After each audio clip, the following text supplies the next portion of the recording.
Саламатсыздар ма, құрметті әріптестер? Бүгін мен сіздерге Google формада қалай біз жаңағы қашықтықтан сабақ берген кезде тапсырма жасаймыз, сол жөнінде көрсетемін. Әдеттегідей Google бөлімдеріне кіреміз. Жоғары жақта осы жерде мына форма дегенді басасыздар. Менде қазір басылып тұр, мінекей ашылған түрі. Енді бұл жерде пустой файл деген таңдаймыз. Жаңа үлгісі шықты бізге. Бұл жерде біз новая форма деген жерге бүгінгі тақырыптың атын жазамыз. Мен енді алтын ала дайындап қойғам. Бұл жерде мінекей тақырыбын аламын да мына жерге қоям. Бұл жерде тақырыпта жирный қылып және көрсетіп қойсаңыздар да болады. Енді описание деген жерде бүгінгі сабақтың мақсатын жазам. Оны да арнайы дайындап қойған болған едім. Оны мына жерге қоямыз. Мінекей. Енді бірінші тапсырма бізде мәтінмен жұмыс болатын. Сол мәтінмен жұмысты мен қазір копировать етіп алып, оны без заголовка деп тұр ғой, сол жерге қоям. Мінекей. Бірінші бізде мәтінмен жұмыс болады. Және бұл жерге балалармен мәтінмен танысып болып, олар жауап жазу үшін мен текст строка дегенді қоям. Арнайы балалар жауап беруге орын тастадым. Енді келесі тапсырманы қосу үшін мен добавить вопрос дегенді басам. Келесі тапсырманы мен бейне роликті қарап осы бойынша тапсырма берген едім. Бейне ролик салдым. Одан кейін жоғары оң жақты қараңыздар. Сол жерде YouTube каналдың несі тұр, белгісі. Яғни добавить видео дегенді басам. Осынан басқанда маған осындай терезе шығады.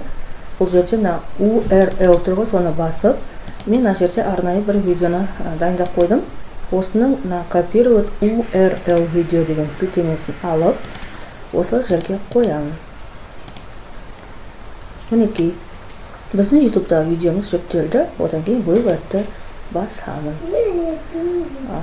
Қазір мінекей, мына тапсырманы мен дұрыс сәйкес келмей қалды. Видеоның үстіне қойған кезде осындай жазатын орын шығады. Мен сол жерге қоям. Енді әріптестер, екінші сұрақ дайын. Енді үшінші сұрақты жазу үшін мен мына жерге тағы да бір жолақты қостым. Енді осы жерге маған суретті қосу керек, карточкамен болғандықтан. Мінекей, мына жерде қарасаңыздар, суреттің белгісі тұр. Осыны басып, обзорды басам. Обзорды басқаннан кейін мен бұл жерге карточка дегенді дайындап қойдым.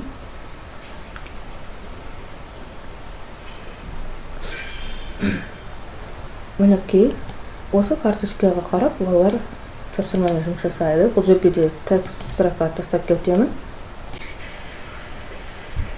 Үшінші тапсырмамыз дайын. Енді бізге төртінші тапсырма, тағы да добавить вопрос дегенді басам. Төртінші тапсырмаға мен мына жақта не қойдым? Мен қалай қосады, соның бәрін көрсетіп жатырмын сіздерге. Балалар өздеріңізді сабаққа қатысқандарыңызды қалай бағалайсыздар дейді. Мінекей, осы мені копировать етіп алам. Бұл менде төртінші. Осыны қоямын. Бұл жерге жауап беру үшін балаларға мен нұсқасын таңдаймын. Мен мына жерде шкала дегенді таңдаймын. Яғни 1-ден 10 балдық жүйеге дейін. Енді 1 мен 5-ті басатын болса, бағалау жүйесіне критерийлерін жазып қоям. Одан кейін екіншісін жазам.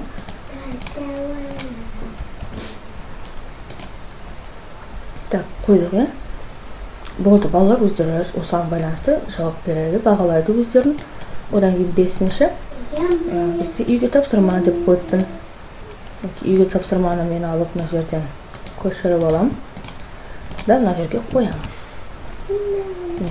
Бұл жерге оқушылар жауап беру үшін мен текст строка дегенді басамын. Так, енді бізде соңғысы қалды.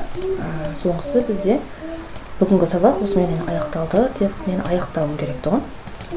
Балаларға енді әркім өздеріңіз білесіздер, қалай қоштасатындарыңызды.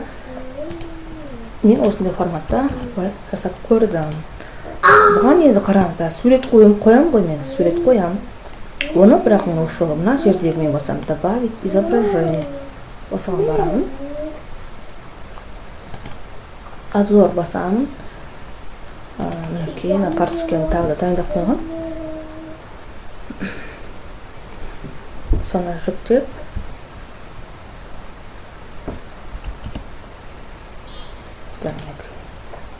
осымен сабақ аяқталады, бүгін бітеді. Мына жерде жаңа мен қате жасадым, өшіре салам. Мінекей соңғы сабақты жасадым да, бәрін жасап болғаннан кейін мен бұны бір тексеріп өтемін. Отправить дегенді басамыз оң жақта.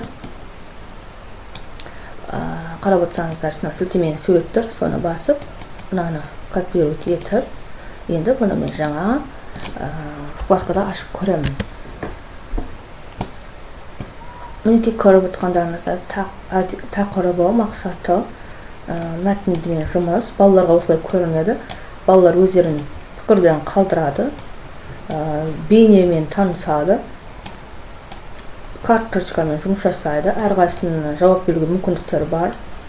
Одан кейін өздерін бағалайды. Мысалға, біреу 8, 9 деген сияқты. Әркім өзін бағалайды. Одан кейін үйге тапсырма бердіңіз ғой. Сосын енді оқушылар мүмкін түсіндік, жақсы, рахмет деген сияқты жазу мүмкін. Бітті, осымен сабақ аяқталады. Сосын ең соңында жаңа оқушылар мына жерге жауап жазады ғой. Мына жерге қараңыз.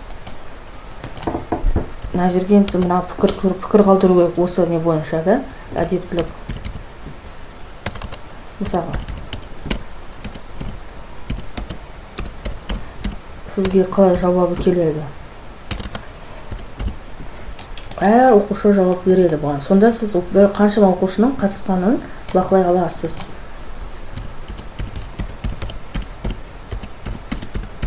Енді тез-тез жауап беріп жатырмын. Енді жаңағы өз-өзін бағалайды. Одан кейін барып үйге тапсырма, жақсы, түсіндік деп жаза салайын. Осымен сабақ аяқталады, балалар отправить деп басады. Сол кезде сіз білесіз, сіздің сабағыңызға қанша бала қатысты, қанша бала жауап берді деген сияқты, оның барлығы жауап түседі. Мінекей мен жаңа жауап бердім оқушы ретінде, уже ответы деп түсіп тұр. Осыны қараймыз.